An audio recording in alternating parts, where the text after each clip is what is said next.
everyone, welcome back to my channel. My name is Helen and today I'm going to be talking through the 3 readathons that I'm doing this month and the books that I picked for them.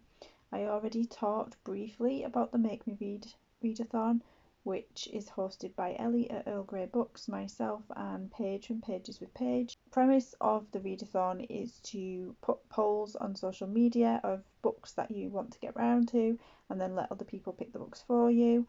My polls have now ended, so I'm able to tell you the books that won in those polls. So the first one is Rainbow Grey, that I had like 4 middle grade books and that was the one that came up. I'm not going to talk about the books. If you want to find out about the books, go back and watch the previous video and there'll be a little description of each book. But yeah, so the middle grade one was Rainbow Grey. Then I had some popular booktube books. I had 4 of those and the winner was The Midnight Library by Matt Haig. Then I had 4 books that I'd already started and not finished and so wanted to get round to them, and the winner was The Road Trip by Beth O'Leary. And then for the thrillers section I had 4 thriller books. The winner was The Dinner Guest. I can't remember who wrote it, but I will put a picture up. Then I had 4 Audible books on there and the X Talk one, and then 4 Kindle books and Hamnet one. So those are the 6 books that I'm reading for the Make Me Read readathon, which is happening in the last 2 weeks of September. So it's running from the 17th to the 30th. So like I said, go back and watch my previous video if you want to find out about the readathon, and Ellie and Paige also have their videos up too.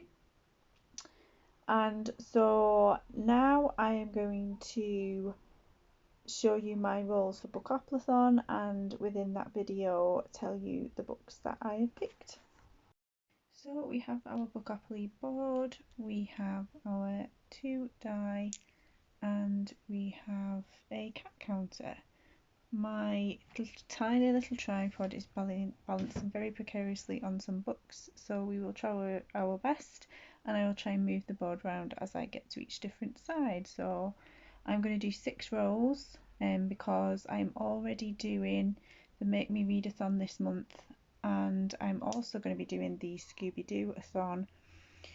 But for that I'm going to be reading films for the watching films for the prompts instead of reading books. So I've got a lot to try and fit in.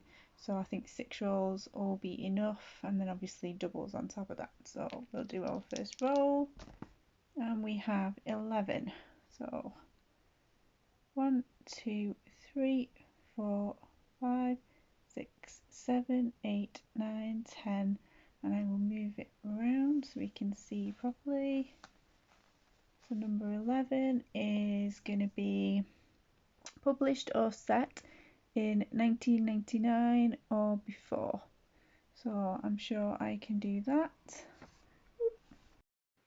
So for published or set in 1999 or before, I've decided to go for Sense and Sensibility. It is the only one of the main Jane Austen books that I have not read yet. I also haven't seen the film with Hugh Grant or Emma Thompson yet, and I do fancy watching that at some point. So I don't think I'll fit it in this month because, as you'll see at the end of this video, I'm doing Scooby-Doo-athon and I'm watching I can't remember how many. When I get round to it I'll have a look, but a certain amount of films in the month, so I don't think adding another one to that will work. So yes, Sense and Sensibility is definitely set before 1999, so that covers that prompt. Excuse me, community shell cards are moving around. So next, so that was roll number 1. Roll number 2, we got a 7.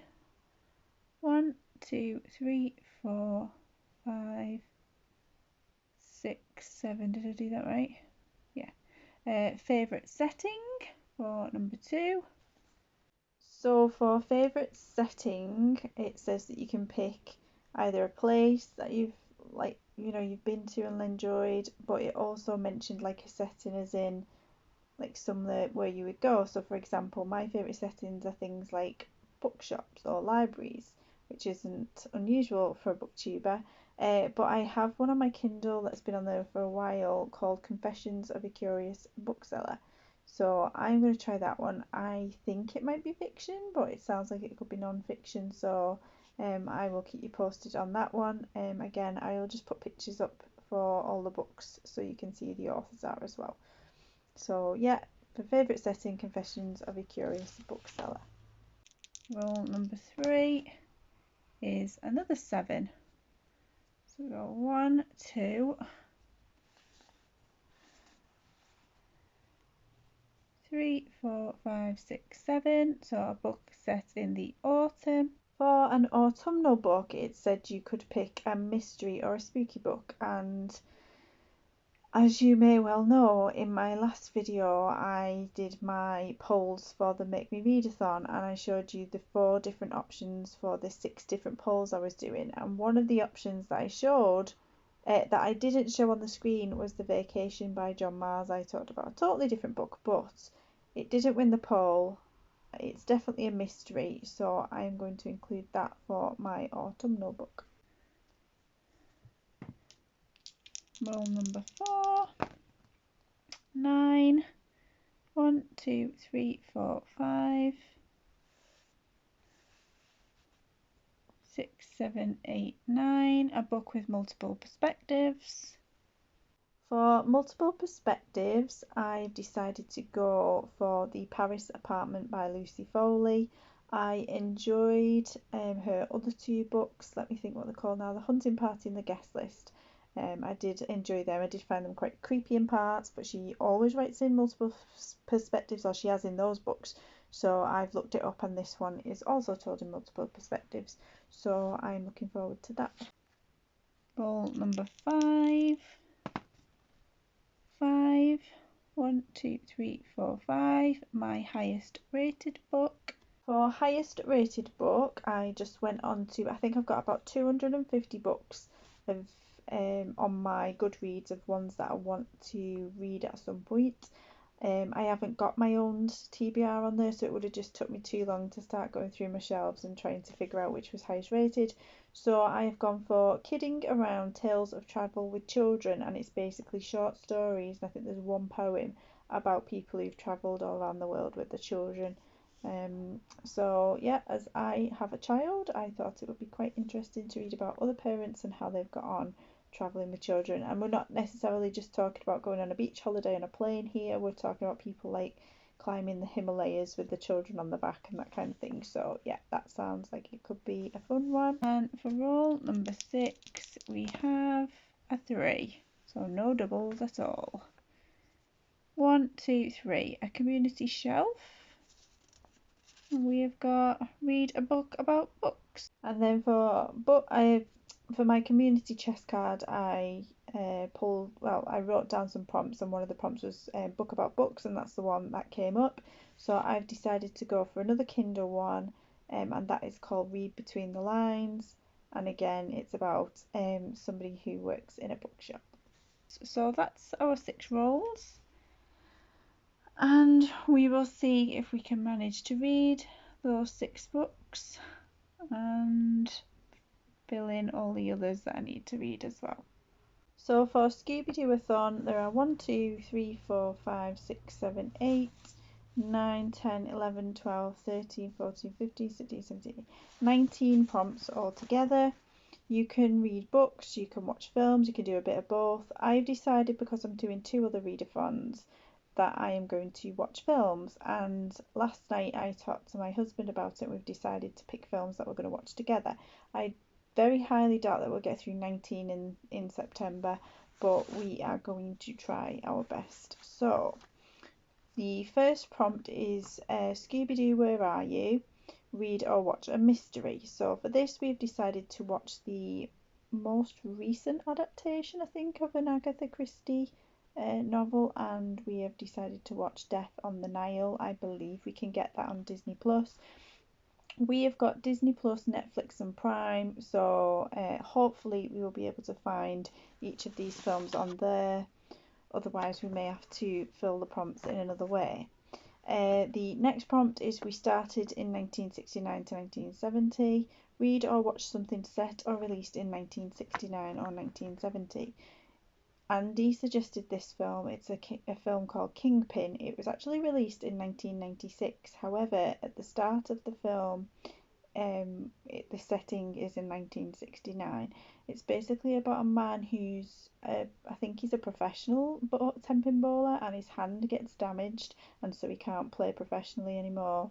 And that he meets a young man who, I don't know if he trains him or he realizes he's got the skills, and so um, he works with him in this to, I don't know whether he tries to win competitions with him or what, but sometimes you're best not knowing, especially if it's not a film that you've watched before. And we did decide on the whole to go for films that we hadn't watched before to kind of branch out a little bit, because Andy will watch anything. I am very choosy because I don't want to watch, most of the time, watch anything too depressing or sad before bed. And that is the time when we get to watch our films. Once Sophie's gone to bed, that's the time that we will watch them. So yeah, I can only watch certain things. So yeah, so there are some favourites, old favourites on here, but there's a lot of new ones as well. And it also, if there's 19 prompts, it gives us lots of choice, because there'll be a lot of times where I'll say, oh yeah, we will watch that, and when it comes to it on the night, I'm like, oh, I don't feel like it now. So yes, I am a fussy madam. So the next one is What a Night for a Kite, I think that says. So that we need to watch a film that's set in England, and for that one we've gone for One Chance, and that's the film with James Corden in it, where he is portraying Paul Potts, from who was the first winner of Britain's Got Talent. So I don't know where we're going to find that one from, but yeah, we're going to give that one a go. For the next one, A Clue for Scooby-Doo, set at sea, we are going to watch Treasure Island. That is on Disney Plus. I think that is the one with the young lad from Songs of the South. I think his name's Bobby Driscoll, is it? I think he's in that one, or he could be in one of the later films that we've suggested. Hassle in the Castle is the next prompt, and that is watch a film set on an island. So we've gone for Swiss Family Robinson, the original version. That's the one with John Mills and, I want to say, Deborah Kerr. No, I don't think it is Deborah Kerr, but definitely John Mills. I loved that film as a child. Andy likes it as well. I always dreamed of having a tree house like that as a house, and I don't know if I definitely don't think in the Paris Disneyland they've got the tree house set up. They used to in America. I think I've never been there, but I believe they used to have the Family Robinson tree house built. I don't know if it's still there. If you've been, let me know. Not that I think I'll ever make it to Florida because I don't like flying. But yes, Swiss Family Robinson. But there's two versions. There's a more recent one, so we've had said that we might watch the other one at some point and try and compare the two. For the next one, Mind Your Own Business. We need to watch a film featuring ghosts. We have decided to go for the original Ghostbusters. I have only seen little bits of it, so I officially haven't watched it, and Andy definitely has, but he said, yeah, we can do that. He said also we could probably watch the modern one as well. There's the Ghostbusters with all the men as the main characters, and then there's a more recent one with all women, so we will decide what's available at the time. The next one is Decoy for Dog Napper, a book featuring a dog. We wanted to go for a dog with Channing Tatum in it. We watched a clip from it the other day. We basically went online and looked through all these. We just typed in films featuring dogs and then got big lists, and the same for all the other prompts. Dog by Channing Tatum was out 9 months ago, but we can't find it on any of our streaming services. We did have Lady and the Tramp, the live action version that we haven't seen yet, and we also had Turner and Hooch, so we may have to go for one of them. I didn't fancy Marley and Me. I've seen it before and I found it a bit depressing. I've seen both of the Scooby-Doo films. I don't know if Andy has, the ones with Freddie Prinze Jr. and Sarah Michelle Gellar in. But there's one on Disney Plus now called Scoob, and I think that's from when he was a younger pup, so we might end up watching that one. What the Hex is Going On? We watch a film featuring an older character. Andy wanted us to rewatch The Way with Martin Sheen in it. It's basically about a fella who decides to walk the Campino de Santiago. Is that? how it's said. I can't remember. I've read that many books and things about it and seen that many films and programs. It's basically a pilgrimage in Spain, and his son was going to do it or what part of it, and then I think his son tragically died at some point. That's not a spoiler. That the film opens to that, but he decides to go and complete the trail. Like kind of in memory of his son, and we both enjoyed it when we watched it. It's emotional, but I remember us both enjoying it, so we're thinking for a film featuring an older character, that may be the one we watch. Horror, Never Ape an Ape Man, a horror. I will not watch horror films, so we counted that one out. But Ashley from Ashley Media Addiction, sorry I haven't mentioned that yet. Ashley from Ashley's Media Addiction, who is the host of this readathon, messaged me on Twitter when I said that I wasn't watching a horror to say that it can be like a Goosebumps film, or something a bit lesser, so something less scary. So basically, I'm like a child, and so I will reconsider that one and think about what we can put in, because she mentioned the witches as well. Later on in this, it says watch a film featuring witches. And I haven't seen the most recent Witches film with Anne Hathaway. I've only seen the original one with Angelica Houston. So that's a possibility for horror.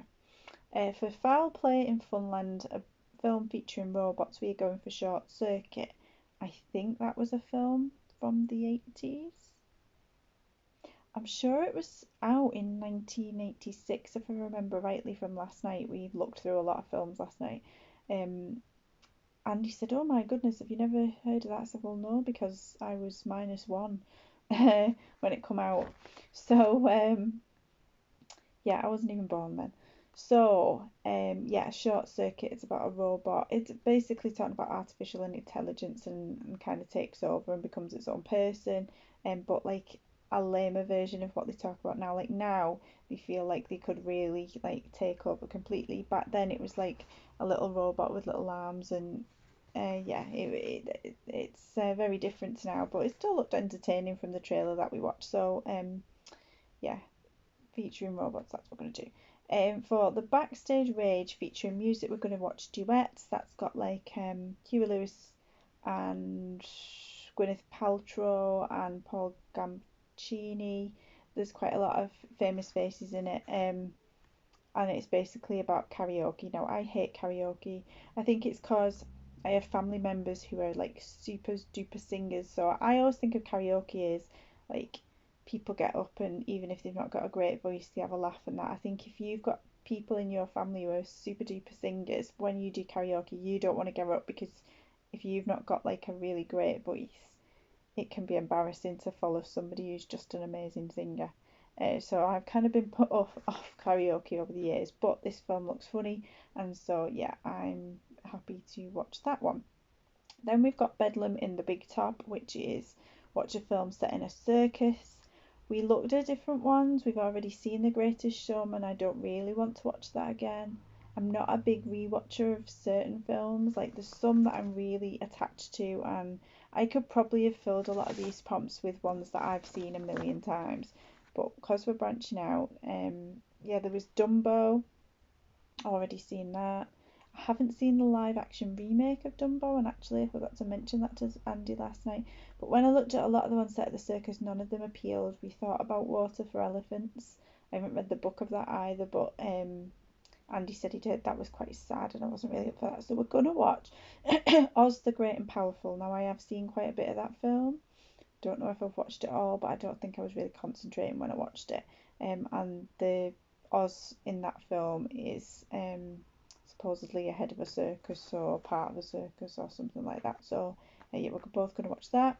A Gaggle of Galloping Ghost features a werewolf, a vampire, or Frankenstein's monster. I knew which one Andy would want to pick for this because he's always talked to me about this film. We have decided to go with Teen Wolf. I have never seen it. I think it's an 80s film, possibly 90s, I think 80s. I don't know much about it, but I'm assuming it's about a teen who turns into a wolf. Scooby-Doo and a Mummy 2, book set in the past, film set in the past. I wanted to watch Sense and Sensibility, but I really didn't think that would be Andy's thing, and I was right when we talked about it. I think he'd have watched it to fill this and to go with it for me. But we found one called The Englishman Who Went Up a Hill and Came Down a Mountain, and it's like quite an early on Hugh Grant film. Basically, he goes to a town in Wales and measures a mountain that they're dead proud of, and it's slightly shorter, and so it can't be called a mountain, it's called a hill. And then I think the people in the town try and make it into a mountain. So the trailer for that did look like quite funny. It's whether we can find that film anywhere for us to be able to watch it without going to any extra expense. Although I am planning on doing some charity shop runs just to see if I can find anything that stands out for these, because I think that could be quite cool as well to just have a browse and see if any of them fall into here, because paying 50p or whatever for a film and then being able to put it back in the charity shop for somebody else to buy really appeals. Because I think for a lot of these we're going to watch them once and never watch them again unless we absolutely adore them. So which is which? Watch a film featuring witches or zombies. So we are planning on, hopefully, on the very last day of the readathon is Hocus Pocus 2 is out on Disney Plus. I don't know if you have to pay for that film. We have got Disney Plus, but sometimes I know they put films out straight away on there, and if they come out on the first day, it costs you money. I can't remember the last film they did that with, but there was a charge for it even though you paid for Disney Plus. So I want to see if that's an option and how much it is, because otherwise, if it's dead expensive, we'll watch The Witches instead for that one. But Hocus Pocus 2, I think that would end the this readathon quite well if everything leads to Hocus Pocus 2 at the end, because I am so excited for that film, and it'll lead us nicely into October for Halloween. So Go Away Ghost Ship, a film featuring pirates. We have decided to go for Blackbeard's Ghost. That was the one that might have Bobby Driscoll in it, but that is on Disney Plus. We were contemplating one of the Pirates of the Caribbean films. I have seen most of them. I think there's only one, maybe two at the most, that I haven't seen. I believe there's quite a few now. I don't think I've seen the one that Johnny Depp isn't in. So there's that option as well. A spooky space kook set in space. We've decided to watch Lightyear on Disney Plus. However, I haven't seen Space Jam yet, so that's a possibility as well. A Night of Fright is No Delight, a book set in a castle. We have decided to go for Labyrinth because I'm aware of that film. I know that David Bowie's in it and Jennifer Connelly, and I've got a vague recollection of seeing like stills from it in when I was a child, but I haven't seen the film altogether, so we're thinking Labyrinth for that. And then That Snow Ghost, A Snowy Atmosphere. We have decided to go for Elf. I'm hoping Elf has snow in it in some form. We wanted to watch Elf on Sophie's First Christmas because neither of us had ever seen it before. We settled down on Christmas Eve after we put her to bed to watch that film. This was in 2015, so 7 years ago, and we had a leak in our house and it was coming through the kitchen ceiling, and we had to turn everything off and go and have our first Christmas with our new baby at my mum and dad's, which was lovely. It was very special, but it kind of felt like an omen that we shouldn't watch it, and we've never got round to watching it again since.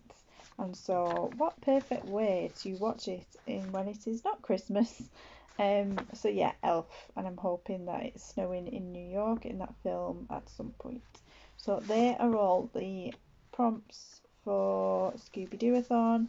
Please let me know below if you're taking part in any readathons in September, if you're taking part in Make Me Read readathon. I will be keeping an eye out so that I can vote on people's polls for that.